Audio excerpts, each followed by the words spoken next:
राष्ट्रपति पौडेलद्वारा आगामी आर्थिक वर्षको नीति तथा कार्यक्रम प्रस्तुत। संहिताको प्रभावकारी कार्यान्वयनसँगै अर्थतन्त्रको संरचनात्मक सुधारमा केन्द्रित हुने। सरकारले पुँजी पलायनलाई कडाइका साथ नियन्त्रण गर्ने, रासायनिक मल उत्पादन गर्न बहुवर्षीय योजना तयार गरी कार्यान्वयन गर्ने सरकारको नीति। तीनै तहका सरकार बीचको समन्वयमा सामूहिक तथा करार खेतीलाई प्रोत्साहन गरिने। नीति तथा कार्यक्रमले वर्तमान आर्थिक संकट समाधान गर्न नसक्ने प्रतिपक्षी रासोपाको प्रतिक्रिया। संक्रमणकालीन न्याय सम्बन्धी विधेयकमाथि छलफल गर्न 11 सदस्यीय उपसमिति गठन। 3 साताभित्र विधेयकमाथि छलफल गरी प्रतिवेदन तयार गर्ने। रुसमाथि थप प्रतिबन्ध लगाउन G7 मुलुक सहमत। सरकार विरोधी प्रदर्शनमा सहभागी 3 जनालाई इरानमा मृत्युदण्ड। र क्रिकेटलाई प्राथमिकतामा राखेर नीति तथा कार्यक्रममा सार्वजनिक मुलुकका क्रिकेट मैदानहरूको स्तरोन्नति गर्दै 2 वर्षभित्र अन्तर्राष्ट्रिय प्रतियोगिता आयोजनाका लागि तयार गर्ने। नमस्कार, कान्तिपुर डायरीका साथमा साथी नवीन र म पार्वता। समाचार अब विस्तारमा।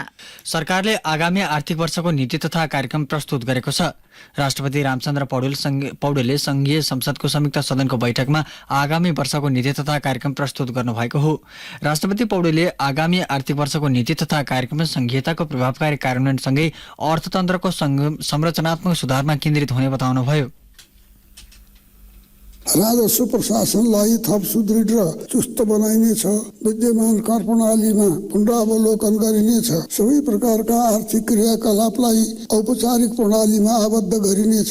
राजस्व चुहावट, न्यून बिजकीकरण, हुन्डी, अवैध कारोबारमा लगानी तथा राष्ट्रिय पुँजी पलायनलाई कडाइका साथ नियन्त्रण गरिनेछ। सार्वजनिक खर्चको विनियोजन दक्षता तथा कार्यान्वयन क्षमतामा सुधार गरिनेछ। तीनै तहको सरकारको बजेट निर्माणदेखि कार्यान्वयन प्रक्रियासम्मको पुनरावलोकन गरी पुँजीगत खर्च वृद्धि गरिनेछ। सरकारले संघीय शिक्षा ऐन यसै वर्षको अधिवेशनबाट पारित गर्ने नीति लिएको छ। राष्ट्रपति रामचन्द्र पौडेलले सरकारको नीति तथा कार्यक्रम प्रस्तुत गर्दै सर्वसुलभ गुणस्तरीय शिक्षाको पूर्वाधार अवधारणा बमोजिम अगाडि बढाउने नीति लिएको बताउनुभयो।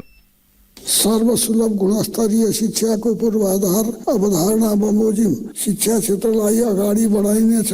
विद्यालय उमेर समूहका सबै बालबालिकालाई विद्यालय ल्याउने, सिकाउने र टिकाउने कार्यलाई प्रोत्साहनमूलक कार्यक्रम सहित अभियानका रूपमा सञ्चालन गरिनेछ। कमाउँदै पढ्दै कार्यक्रमको रूपमा सञ्चालन गरिनेछ। विद्यालय तहको पाठ्यक्रममा समसामयिक पुनरावलोकन गरिनेछ। यस वर्ष जस्तै प्रत्येक वर्ष सत्रको सुरुमै पाठ्य पुस्तक उपलब्ध हुने सुनिश्चित गरिनेछ। आधारभूत तहमा गुणस्तरीय शिक्षामा पहुँच वृद्धि गर्न दलित, पिछडिएका, अपाङ्गता भएका बालबालिकालाई विशेष शिक्षा कार्यक्रम सञ्चालन गर्ने सरकारको नीति छ। उच्च शिक्षामा सबैको सहज पहुँच बढाइने सरकारले नीति लिएको छ। शिक्षण पेशालाई मर्यादित र आकर्षक बनाउन विशेष प्याकेज घोषणा गर्ने सरकारको तयारी छ। सरकारले नागरिकको लघु बीमा गर्ने कार्यक्रम अघि सारेको छ। आगामी आर्थिक वर्ष 2080-81 को नीति तथा कार्यक्रम सार्वजनिक गर्दै राष्ट्रपति रामचन्द्र पौडेलले स्थानीय तह मार्फत नागरिकको लघु बीमा गर्नका लागि सरकारले सहजीकरण गर्ने घोषणा गर्नुभएको हो। मुलुकमा बीमा पहुँचको विस्तार र ग्रामीण भेगसम्म बीमा सेवा विस्तार गर्ने सरकारको योजना अनुरूप स्थानीय तह मार्फत लघु बीमा गर्नका लागि सरकारले सहजीकरण गरिदिने नीति तथा कार्यक्रममा उल्लेख छ। यस्तै आत्मनिर्भर स्थानीय अर्थतन्त्र निर्माणका लागि एक टोल, एक सामूहिक कृषि उत्पादन, एक वडा, एक विशेष उत्पादन र एक पालिका, एक उत्पादन क्षेत्र नीति लिएको उहाँले बताउनुभयो। राष्ट्रपति पौडेलले किसानलाई प्रोत्साहन गर्न प्रदेश र स्थानीयको सहकार्यमा एक कृषि भण्डारण वितरण केन्द्र स्थापना गरेर बजारीकरण गरिने बताउनुभयो। त्यस्तै उपयोगमा नआएका र बाँचो जमिनमा युवा लक्षित सहकारी तथा सामुदायिक खेती प्रणालीलाई प्रोत्साहन गरिने उहाँले बताउनुभयो। उत्पादन बढाउन भूमिको चक्लाबन्दीलाई प्रोत्साहन गरिने सरकारको नीति तथा कार्यक्रममा उल्लेख छ। यसैबीच सरकारले नवप्रवर्तन, अनुसन्धान, आविष्कार र विज्ञान शिक्षाको विस्तारलाई प्रोत्साहन गर्न नवप्रवर्तन आविष्कार कोष स्थापना गर्ने घोषणा गरेको छ। आर्थिक वर्ष 80-81 को नीति तथा कार्यक्रम सार्वजनिक कार्यक्रममा संसदको यसै अधिवेशनमा नवप्रवर्तन, अनुसन्धान र आविष्कार सम्बन्धी कोष सञ्चालन गर्ने विषय पेश गरिनेछ। त्यस्तै सरकारले सबै सेवाहरू वडा तहबाट नै अनलाइन प्रणाली मार्फत उपलब्ध गराउने भएको छ। यसका लागि सरकारी कार्यालयले विद्युतीय प्रणाली बीच तथ्याङ्क आदान प्रदान गर्न डेटा एक्सचेन्ज प्लेटफर्म निर्माण गरिने सरकार सरकारको नीति तथा कार्यक्रममा उल्लेख छ। त्यस्तै सरकारले मालपोत र नापी सम्बन्धी आधारभूत स्वास्थ्य स्थानीय तहबाटै एकीकृत रूपमा प्रदान गरिने जनाएको छ। भूमि प्रशासन सम्बन्धी प्रविधि र प्रणालीलाई स्तरोन्नति गरिने सरकारको नीति तथा कार्यक्रममा उल्लेख छ। त्यस्तै सरकारले ग्यास, डिजेल तथा पेट्रोलबाट चल्ने सवारी साधनलाई विद्युतीयमा रूपान्तरण गर्ने प्रविधिलाई सहुलियत दिने घोषणा गरेको छ। सरकारले स्वास्थ्य बीमा कार्यक्रम पुनरावलोकन गर्ने जनाएको छ। नीति तथा कार्यक्रममा स्वास्थ्य बीमा कार्यक्रमलाई थप प्रभावकारी बनाउन पुनरावलोकन गर्ने नीति सरकारले लिएको हो।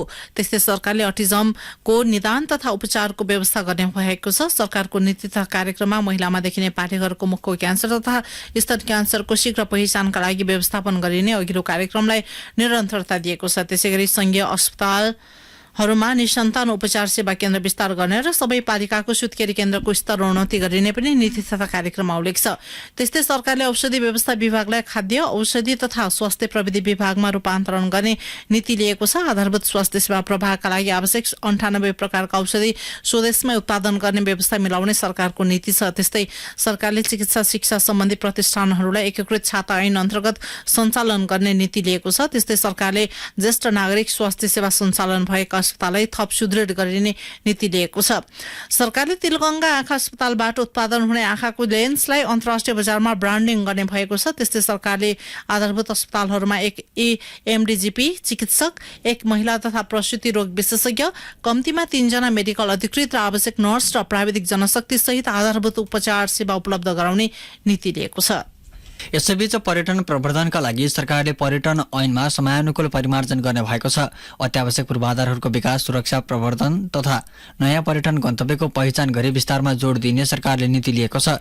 सूचीकृत पर्यटन गन्तव्यको विश्वव्यापी प्रचार गर्ने नीति तथा कार्यक्रममा उल्लेख छ। साथै अन्तर्राष्ट्रिय चलचित्र छायाङ्कनका लागि नेपालमा आकर्षक गन्तव्यहरूलाई प्रवर्धन गरिने बताइएको छ। 2080 को दशकलाई नेपाल भ्रमण दशकको रूपमा र सन् 2025 लाई विशेष पर्यटक वर्षको रूपमा मनाउने सरकार योजना छ। त्यस्तै सरकारले नीति तथा कार्यक्रममा हवाई सेवालाई सुरक्षित र गुणस्तरीय बनाउन सुरक्षा सम्बन्धी मापदण्ड कडाइका साथ लागू गरिने उल्लेख गरेको छ। आन्तरिक तथा अन्तर्राष्ट्रिय विमानस्थलको टर्मिनल भवनको स्तर उन्नति गर्दै नियमित हवाई सेवामा जोड दिने सरकारको कार्यक्रममा उल्लेख छ। नेपाल वायु सेवा निगमको पुनः संरचना गरिनुका साथै नयाँ मुलुकसँग हवाई सम्झौता गरी नेपाली वायु सेवा कम्पनीहरूको अन्तर्राष्ट्रिय बजार विस्तार गर्ने सरकारले नीति लिएको छ।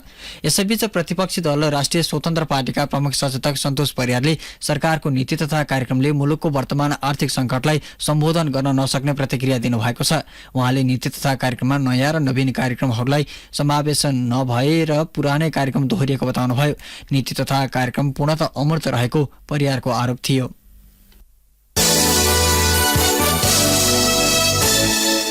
अब कान्तिपुर सविस्तार। कान्तिपुर सविस्तार।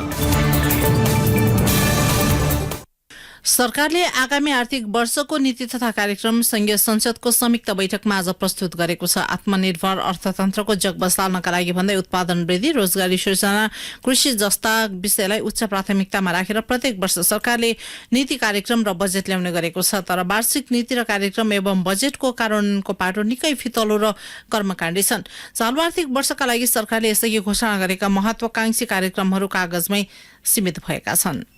निवर्तमान राष्ट्रपति विद्यादेवी भण्डारीले गत जेठ 10 गते मंगलबार संघीय संसदको संयुक्त बैठकमा 66 पृष्ठको नीति तथा कार्यक्रम प्रस्तुत गरेकी थिइन्। 145 बुँदामा समावेश गरिएका अधिकांश महत्वाकांक्षी कार्यक्रम अहिले अलपत्र प्राय छन्। चालु आर्थिक वर्षका लागि तत्कालीन प्रधानमन्त्री शेरबहादुर देउवाका पालामा आएको सो नीति कार्यक्रमको बुँदा नम्बर 13 मा उत्पादन र उत्पादकत्व वृद्धि, पूर्वाधार निर्माण, आय असमानता तथा गरिबी दर घटाउने, संघीयताको सुदृढीकरण र सुशासनलाई उच्च प्राथमिकतामा राखिएको थियो। सरकारले सुशासनको नारा लगाइरहँदा मुलुकको आर्थिक अवस्था र भ्रष्टाचारको विषय जग जाहेर छ। 17 नम्बर बुँदाले सार्वजनिक खर्चलाई नतिजामुखी र पुँजीगत खर्चलाई वृद्धि गर्ने लक्ष्य राखेको थियो। यो बीचमा पुँजीगत खर्च 35% सीमित भएको छ भने राजस्वले कर्मचारी पनि धान्न नसक्ने अवस्था सृजना भएको छ। पर्याप्त अध्ययन र हचुवाका भरमा आउने नीति कार्यक्रमलाई बजेटले समेत सम्बोधन गर्न नसक्दा समस्या हुने गरेको अर्थविद गोविन्द नेपालको तर्क छ।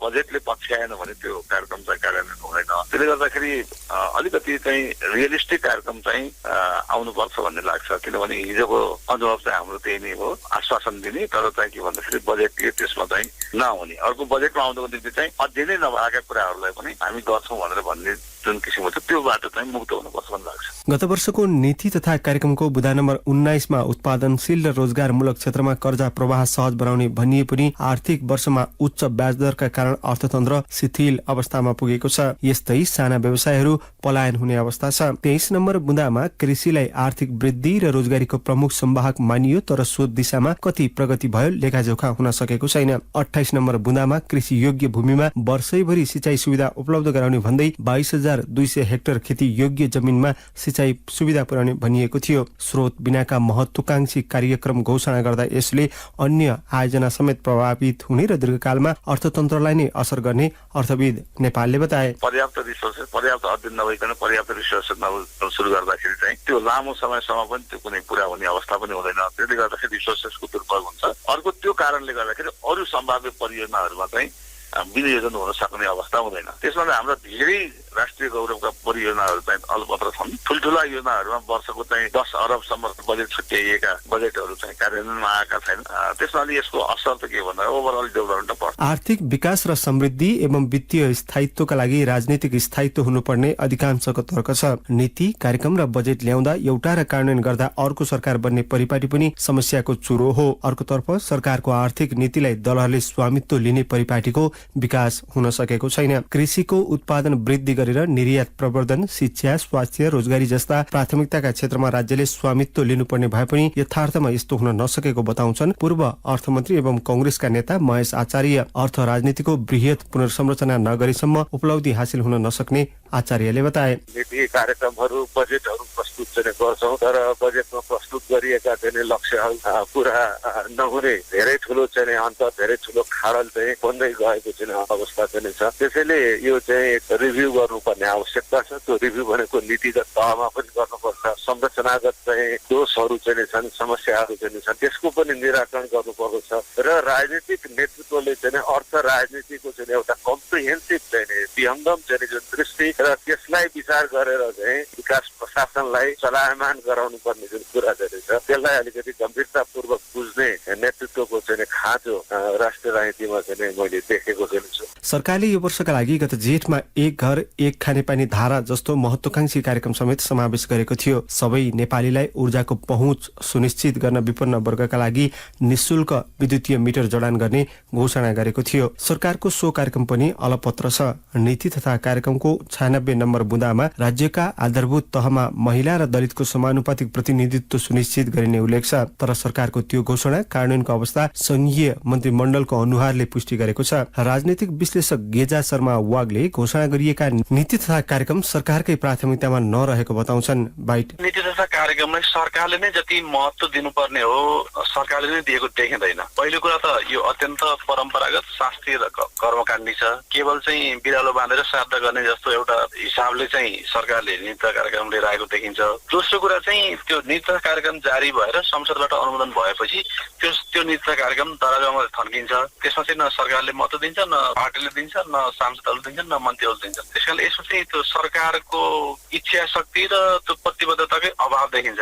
व्यवहार त सरकारको नीति तथा कार्यक्रम कम्तीमा 1 वर्षका लागि मार्गनिर्देशक सिद्धान्त बन्नुपर्ने हो। तर सरकारको नीति तथा कार्यक्रम र बजेटमा कनिका छरे जस्तो योजना र बजेट हुँदा प्रत्येक वर्ष हात्ती आयो फुस्स भने जस्तो हुने गरेको छ। अझ बजेट निर्माण गर्दा पूरक र खुद्रा मसिना भन्दा पनि दीर्घकालीन महत्व राख्ने योजनाहरू समावेश गर्नुपर्ने दबावका बीचमा सरकारले ल्याउने नीति तथा कार्यक्रमलाई यतिखेर चासोका साथ हेरिएको छ। हुनुपर्ने प्राथमिकता एउटा र आउने कार्यक्रम अर्को हुने नियति यो पटकको नीति तथा कार्यक्रमले बेहोर्न नपर्ला भन्ने आम चाहना कसरी सम्बोधन होला यो चासोको विषय छ।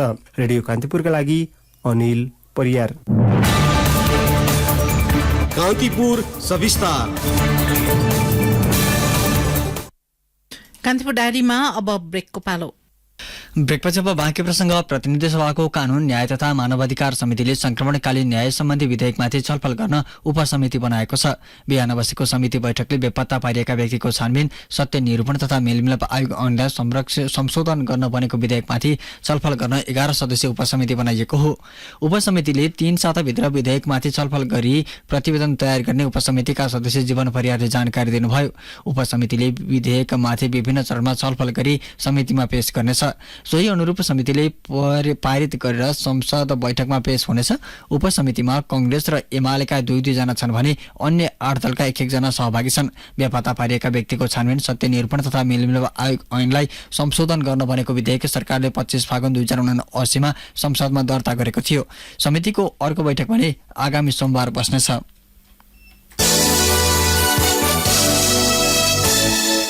जथाभावी स्वास्थ्य उपकरण खरिद गर्ने अस्पतालहरूलाई सरकारले स्पष्टीकरण सोध्ने भएको छ। स्वास्थ्य तथा जनसंख्या मन्त्रालयले आयोजना गरेको पत्रकार सम्मेलनमा स्वास्थ्य मन्त्री मोहन बहादुर बस्नेतले उपकरण राख्ने स्थान, दक्ष जनशक्ति र उपयोगिताको कार्यविधि नै नहुँदा उपकरण खरिद गरेका अस्पतालहरूलाई स्पष्टीकरण सोध्ने बताउनु भएको हो। मन्त्री बस्नेतले प्रत्येक अस्पताललाई 2 वर्षको कार्ययोजना बनाएर मन्त्रालयमा पेश गर्न निर्देशन दिनुभएको छ। उहाँले आवश्यकता अनुसार मात्र उपकरण खरिद गर्न आग्रह गर्नुभएको हो। त्यस्तै 2 वर्षसम्म पनि प्रयोग नभएका वा हुन नसकेका उपकरणहरूलाई स्वास्थ्य सेवा विभागले फिर्ता लिए आवश्यकता अनुसार अन्य अस्पतालहरूमा मन्त्रालयको सहमतिमा हस्तान्तरण गर्न मातहतका निकायलाई निर्देशन दिनुभएको छ। मन्त्री बस्नेतले उपकरण खरिद गर्दा न्यूनतम सेवा मापदण्डले औँलाए अनुसारका उपकरण मन्त्रालयको समन्वयमा खरिद गर्ने व्यवस्था लागू गर्ने योजना बनाएको जानकारी दिनुभयो। मन्त्रालयले संघीय अस्पतालहरूका ओपीडीमा अनलाइन टिकट दिने व्यवस्था 15 दिनभित्र लागू गर्ने तयारी गर्ने जनाएको छ। राष्ट्रिय कुल गृहस्थ उत्पादन जीडीपीमा कर्णालीको योगदान अन्य प्रदेशको तुलनामा अति कमजोर देखिएको छ। राष्ट्रिय तथ्याङ्क कार्यालयको प्रतिवेदन अनुसार जीडीपीमा कर्णालीको आर्थिक योगदान 4% मात्र छ। कर्णालीमा आर्थिक गतिविधि कम हुने भएकाले प्रदेशको योगदान पनि कम भएको हो। कुल जनसङ्ख्याको आधारमा कर्णालीको योगदान 6% हुन आउँछ, तर आर्थिक गतिविधिको योगदानले अझै 2% कम देखिन्छ। कार्यालयको प्रतिवेदन अनुसार कर्णालीको बृहत आर्थिक क्षेत्रमा कृषिको योगदान 31%, उद्योगको 10% तथा सेवा क्षेत्रको योगदान 49% देखिएको छ।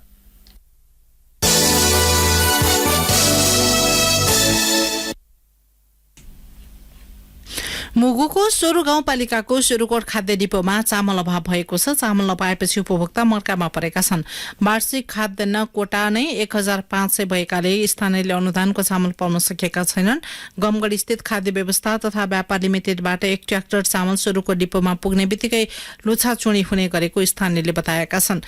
गोदाममा चामल जगडा नभएकाले गमगढीबाट आउने बित्तिकै बिक्री हुने गरेको डिपोका कार्यालय सहायक सिंहरोकाले बताउनुभयो।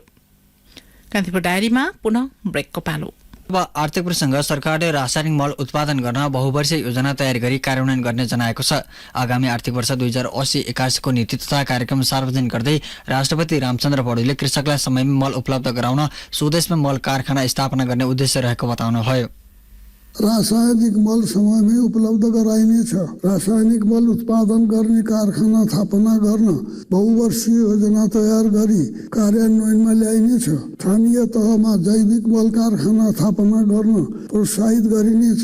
अर्गानिक कृषि उत्पादनलाई प्रोत्साहन गर्न कृषि वस्तुको प्रमाणीकरण र ब्रान्डिङ गरी बजारीकरण गरिनेछ। नीति तथा कार्यक्रम प्रस्तुत गर्दै राष्ट्रपति रामचन्द्र पौडेलले तीनै तहका सरकार बीचको समन्वयमा सामूहिक तथा करार खेतीलाई प्रोत्साहन गरिने बताउनु भएको छ। संसदमा आगामी आर्थिक वर्षको नीति तथा कार्यक्रम सार्वजनिक गर्दै उहाँले कृषिको उत्पादन बढाई आत्मनिर्भरता हासिल गर्न सामूहिक तथा करार खेतीलाई प्रोत्साहन गर्ने बताउनुभयो। कृषि क्षेत्रको उत्पादन र उत्पादकत्व वृद्धि गरी क्रमशः आत्मनिर्भरता हासिल गरिनेछ। तीनै तहका सरकार बीचको समन्वयमा सामूहिक तथा करार खेतीलाई प्रोत्साहन गर्दै उत्पादित वस्तुको बजारीकरण गरिनेछ। एकीकृत राष्ट्रिय अनुदान सम्बन्धी कानून एवं कृषि अनुसन्धान नीति तर्जुमा गरिनेछ। गुणस्तरीय बिउ बिजनमा देशलाई क्रमशः आत्मनिर्भर बनाइनेछ। रैथाने बाली, बिउ बिजन, नस्ल र कृषि तथा पशुपन्छी जन्य जैविक विविधता संरक्षणमा स्थानीय तह र समुदायलाई प्रोत्साहन गरिनेछ।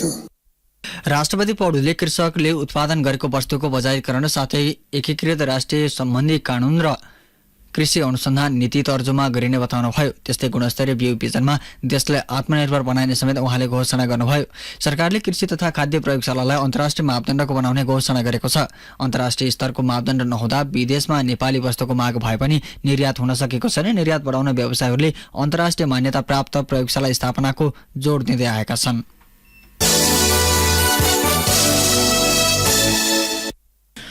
अब अन्तर्राष्ट्रिय प्रसङ्ग G7 शिखर सम्मेलनका लागि जापानको हिरोशिमामा भेला भएका नेताहरू रुसमाथि थप प्रतिबन्ध लगाउने विषयमा सहमत भएका छन्। उनीहरूले संयुक्त विज्ञप्ति जारी गर्दै रुसको युद्धलाई परास्त गर्न सहमत भएको बीबीसीले जनाएको छ। शिखर सम्मेलनमा युक्रेनका राष्ट्रपति भोलोदिमिर जेलेन्स्की सहभागी हुने युक्रेनी अधिकारीले पुष्टि गरेका छन्। जेलेन्स्की जापान जानुभन्दा पहिले साउदी अरेबियामा अरब लीग शिखर सम्मेलनमा सहभागी हुने बताइएको छ। रुस युक्रेन युद्ध सो शिखर सम्मेलनको शीर्ष एजेन्डा बनेको छ।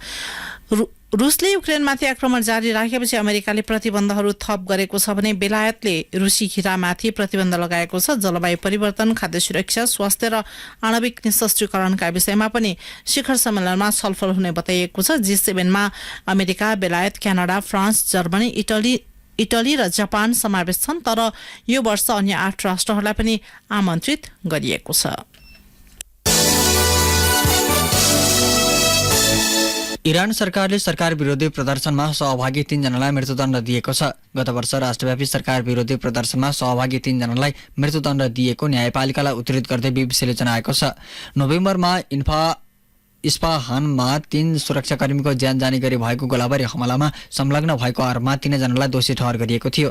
यसैबीच एमनेस्टी इन्टरनेशनलले उनीहरूलाई अनुचित परीक्षण र यातना दिएको बताएको छ।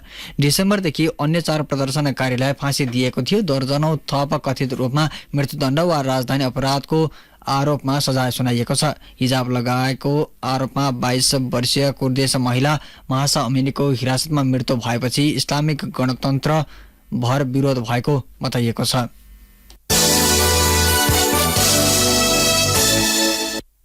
अब खेल प्रसङ्ग। सरकारले क्रिकेटलाई प्राथमिकतामा राखेर नीति तथा कार्यक्रम सार्वजनिक गरेको छ। राष्ट्रपति रामचन्द्र पौडेलले संसद भवन नयाँ बानेश्वरमा प्रस्तुत गर्नुभएको वार्षिक नीति तथा कार्यक्रममा मुलुकका क्रिकेट मैदानहरूको स्तरोन्नति गर्दै 2 वर्षभित्र अन्तर्राष्ट्रिय प्रतियोगिता आयोजनाका लागि तयार गर्ने उल्लेख गर्नुभयो। आगामी 2 वर्षभित्र काठमाडौँको कीर्तिपुर र मूलबानी क्रिकेट रङ्गशालाको स्तरोन्नति सम्पन्न गरी अन्तर्राष्ट्रिय स्तरको प्रतियोगिता सञ्चालन हुने व्यवस्था गरिनेछ। चितवनको भरतपुर, कैलालीको फाप्ला र बैतडीको दशरथचन्द र मोरङको विराटनगर क्रिकेट रङ्गशालाको पूर्वाधार निर्माण कार्य अघि बढाइनेछ। खेलकुदको विकासका लागि वार्षिक क्यालेन्डर बनाएर अन्तरपालिका र प्रदेश स्तरीय प्रतियोगिता आयोजना गर्ने सरकारको लक्ष्य छ। 1 वडा 1 खेल मैदान र 1 पालिका 1 कबड हलको अवधारणा सरकारले ल्याएको छ। राष्ट्रिय र अन्तर्राष्ट्रिय प्रतियोगिताहरू आयोजना गर्ने र त्यसका लागि पूर्वाधार निर्माणमा प्रदेश र स्थानीय तहलाई सार्वजनिक निजी साझेदारी गर्न प्रोत्साहन गरिने पनि कार्यक्रममा उल्लेख छ। त्यस्तै अन्तर्राष्ट्रिय प्रतियोगितामा पदक जित्ने खेलाडीलाई प्रोत्साहन एवं पुरस्कृत गरिने पनि नीति तथा कार्यक्रममा उल्लेख छ।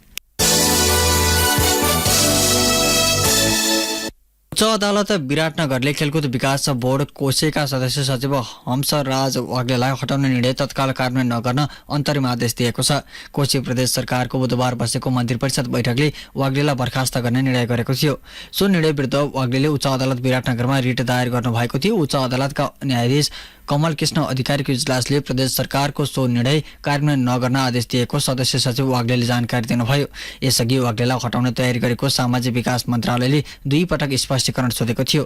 गत वैशाखमा झापामा आयोजित प्रथम मुख्यमन्त्री कप राष्ट्रिय पुरुष भलिबल प्रतियोगिता आयोजना गर्ने क्रममा ब्यानरमा आयोजकको रूपमा कोशी प्रदेशको नाम उल्लेख नभएको भन्दै मन्त्रालयले वैशाख 17 गते पहिलो र 29 गते दोस्रो पटक वाग्लेसँग स्पष्टीकरण मागेको थियो। दुवै स्पष्टीकरणको जवाब समेत चित्त बुझ्दो नभएको भन्दै सामाजिक विकास मन्त्री बुद्धि कुमार राज भण्डारीको प्रस्तावमा मन्त्री परिषद बैठकले वाग्लेलाई पदमुक्त गरेको थियो। अन्त्यमा बुलेटिनका प्रमुख प्रसङ्ग पुनः एकपटक। राष्ट्रपति पौडेलद्वारा आगामी आर्थिक वर्षको नीति तथा कार्यक्रम प्रस्तुत। संहिताको प्रभावकारी कार्यान्वयनसँगै अर्थतन्त्रको संरचनात्मक सुधारमा केन्द्रित हुने। सरकारले पुँजी पलायनलाई कडाइका साथ नियन्त्रण गर्ने। रासायनिक मल उत्पादन गर्न बहुवर्षीय योजना तयार गरी कार्यान्वयन गर्ने सरकारको नीति। तिनै तहका सरकारबीचको समन्वयमा सामूहिक तथा करार खेतीलाई प्रोत्साहन गरिने नीति तथा कार्यक्रमले वर्तमान आर्थिक सङ्कट समाधान गर्न नसक्ने प्रतिपक्षी रासोपाको प्रतिक्रिया। संक्रमणकालीन न्याय सम्बन्धी विधेयकमाथि छलफल गर्न 11 सदस्यीय उपसमिति गठन 3 साताभित्र विधेयकमाथि छलफल गरी प्रतिवेदन तयार गर्ने रुसमाथि थप प्रतिबन्ध लगाउन G7 मुलुक सहमत सरकार विरोधी प्रदर्शनमा सहभागी 3 जनालाई इरानमा मृत्युदण्ड र क्रिकेटलाई प्राथमिकतामा राखेर नीति तथा कार्यक्रम सार्वजनिक मुलुकका क्रिकेट मैदानहरूको स्तरोन्नति गर्दै 2 वर्षभित्र अन्तर्राष्ट्रिय प्रतियोगिता आयोजनाका लागि तयार गर्ने सरकारको लक्ष्य। हवस् त यिनै प्रसङ्गसँगै कान्तिपुर डायरीको यो बुलेटिन यही सकिन्छ। राति 8 बजे सेक्युरिटी एन्ड क्राइम डायरी हुनेछ। नवीन र म पार्वता आज्ञा माग्छौं।